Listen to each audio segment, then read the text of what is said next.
Hey everybody, thanks for coming back and joining me for this will be a chaotic video. I am already at a pressure point. It's got nothing to do with Harry, the book, the royal family. Everything to do with I've got a whole wall that has been torn down.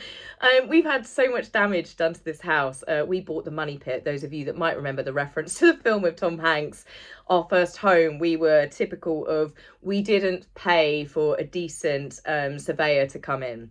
And for any of you guys that have not bought your first home yet, pay for the most expensive surveyor that you can.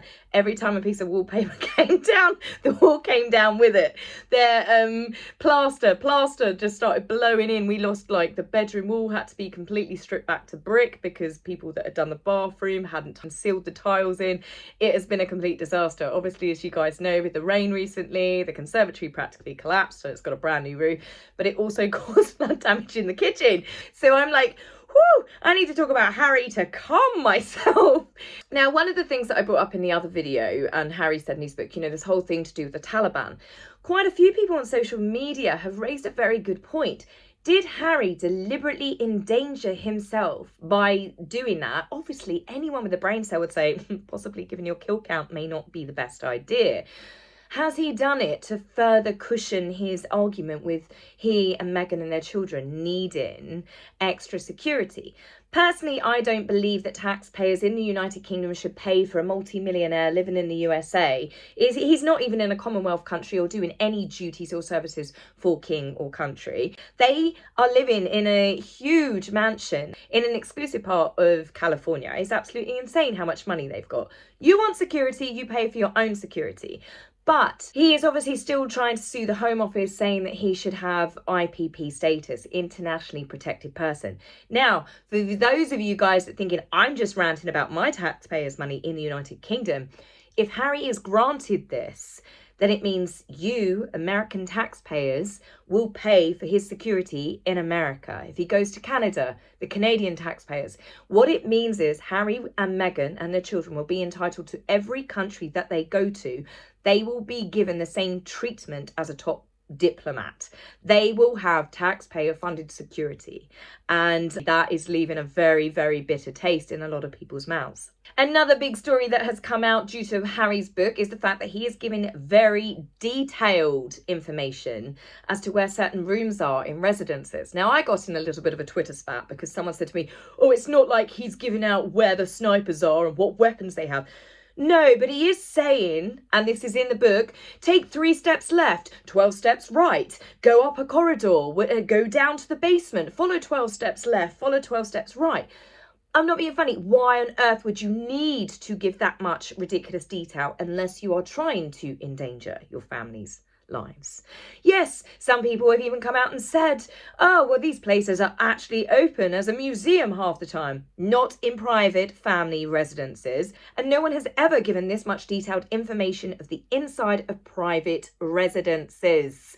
For Harry and Meghan to bleat about privacy, can you imagine the shit fit that they would be having if someone was disclosing, oh, I went into Harry and Meghan's mansion, we take 3 steps right down a long corridor to the left, there's Archie's nursery on the right, then I take 12 steps, you catch my drift. So it's truly unbelievable that Harry is still allowed to do this. He even goes on to disclose the sort of training that he had for kidnapping, the alarms that they carry on them, and what security protocols are in place. So then you got to think to yourself, why is Harry doing it? There are quite a few people now that are calling out saying this book does not read like J.R. Mooringer was writing. As I said so many times before, this is a Pulitzer Prize winning author. Could you ever imagine writing an autobiography that paints you out to be the bad guy? Surely the book should have been painting Harry in this, you know, angelic light, but it's not. And the amount of stuff that's been left in there, you've got to think to yourself, did he do that on purpose, or has there been outside influences, i.e. Meghan, that have had a lot more control over this book?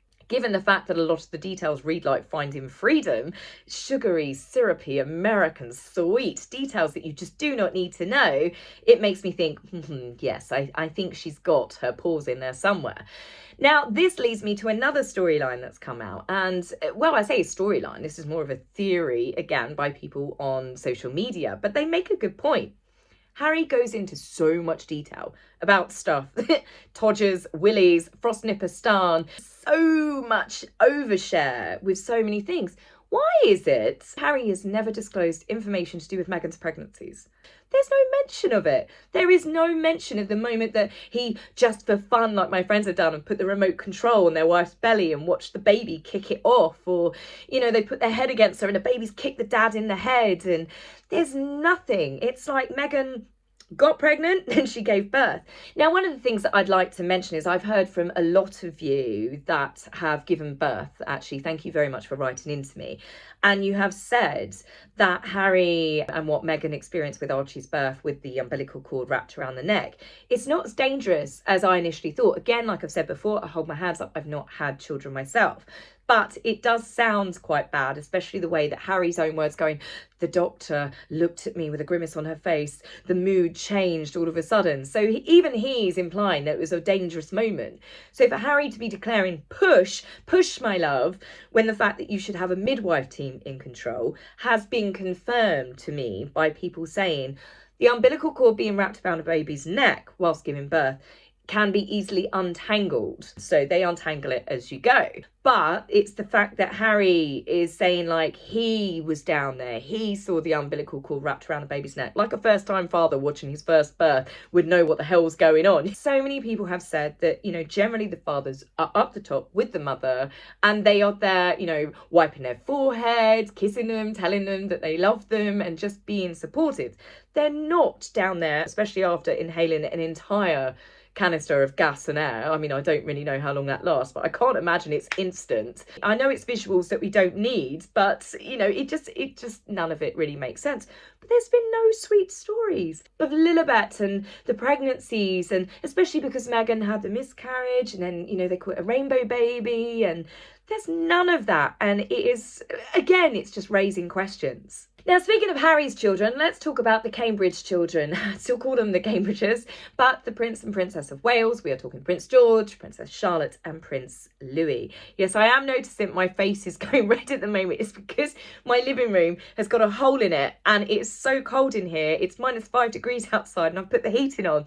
And as I'm filming this video, I'm feeling my face warm up more and more. So bear with me as I turn into a tomato. But let's talk about the children.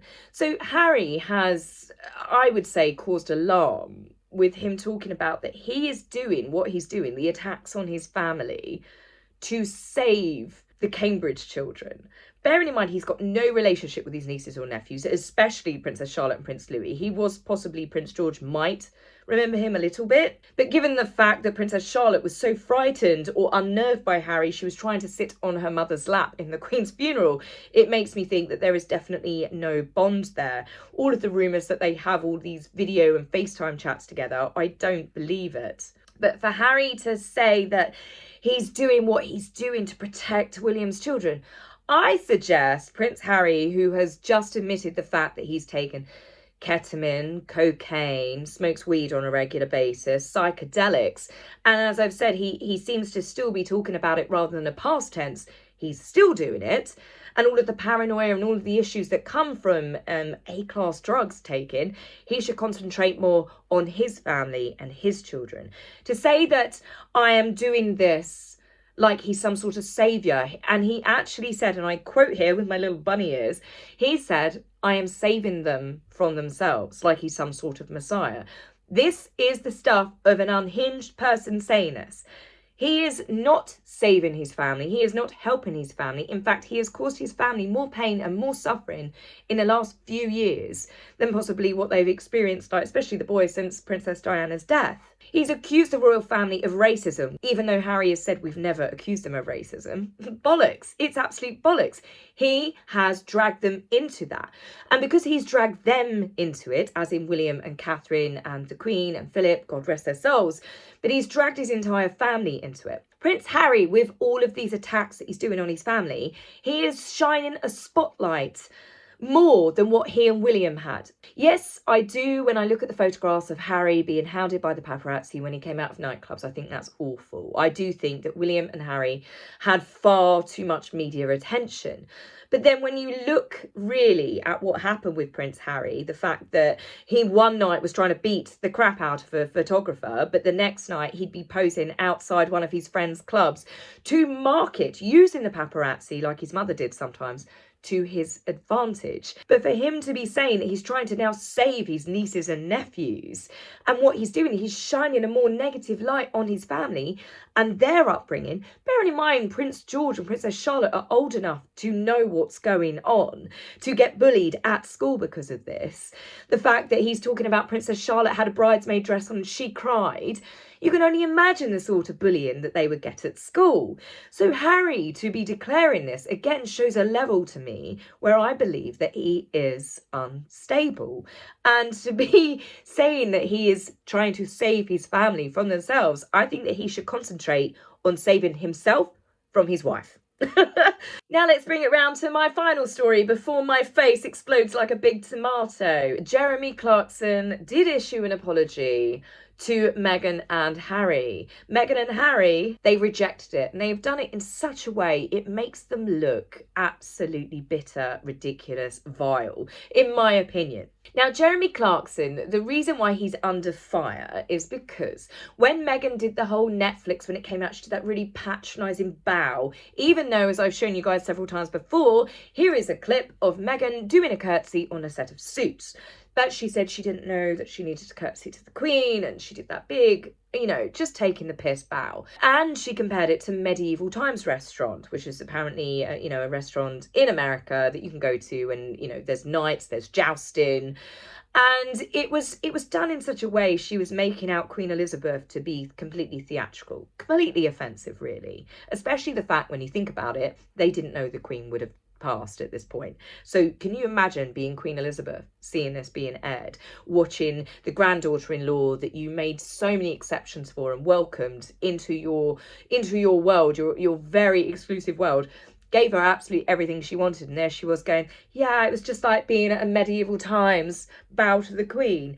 It would have broken her heart even further than what Harry did. So anyway, the ex-Top Gear presenter, Jeremy Clarkson, turned around and said, well, in response to Meghan comparing it to medieval times, if it was medieval times, then Meghan would have been stripped naked and walked through the street as people threw excrement at her. Now, this is a very famous scene from Game of Thrones, and it was actually by Cersei Lannister. She got called out for being the evil queen that she was, evil, nasty person. And, this was a form of punishment in history. So all he's done is compare it to that, but then you've got the wokerati, the cancel culture. He said that a young black woman should be stripped naked in the streets and dragged through with people throwing shit at her. And it's like, you've completely taken it out of context. He was comparing it to, but it's like, she's a young black woman. He would have said that if she was white, if she was Asian, if she was Filipino, it doesn't matter. But the fact that that is the bandwagon they jumped on. Jeremy was very stupid to have given her the soapbox to preach from. But anyway, he has given an apology. Now, I didn't know. I'd only ever seen his apology on Twitter because it got revealed in the media. But he apparently wrote to them. The only reason why I know this is because the ungracious couple have released a public statement, yes, saying that they do not basically accept his apology, that he is always been a keen writer of hate speech. So they have rejected it. They have thrown it in his face. And this is further proof for anyone that's saying the royal family should potentially apologise. For what? For what are they going to apologise to? How far do they need to apologise to Harry and Meghan? Harry and Meghan are never, and this Jeremy Clarkson thing has proved it, they are never, ever, ever going to be gracious. They should have just accepted the apology and said, okay, it's fine. Bearing in mind, Jeremy Clarkson has lost all of his Amazon deals. His deals, like his, he's not going to get the next day delivery. He's lost his TV shows to do with Diddley Squat Farm. The spin-off that he's done from Top Gear. Jeremy Clarkson is being cancelled. So much like the apology was rejected from Jeremy Clarkson, you can only imagine that any apology that the royal family do give Harry and Meghan, even if it is just to try and make peace, will never be good enough. And that is the absolute reason why they should not apologise for anything. Lots of stories have come out, and I'm guessing from sources from Montecito, to say that William is trying to reach out and appease his brother. They're trying to diffuse the situation. Senior royal members of the family have said that everyone needs to stop fighting. Everyone needs to make peace before the king's coronation. And it's like, I'm sorry, but it's not a two-way fight. The fact is, after 2 days of these reports coming out that an olive branch was being offered, I know I really do hate that saying now, but, you know, reports have come out from senior sources to say they are not in contact with Harry. It is not true. The reason why those stories, in my opinion, are being leaked is to weaken the public support for the royal family.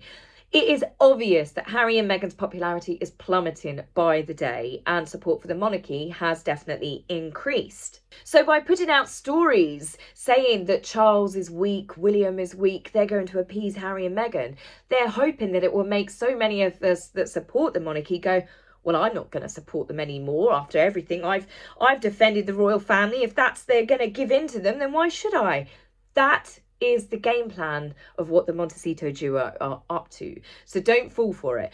That's further proved by several reports that have come out from senior royal sources in other media outlets to say that they are not in contact. They are not speaking to each other. In fact, if Charles and William are to speak to Harry, there will be lawyers in between. That is the story that I believe. So do not fall for the bollocks, people.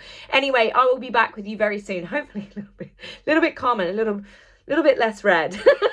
So I will see you guys soon. Take care for now. Bye. If you would like to buy me a coffee, please go to my About page and click the link. Love, Taz.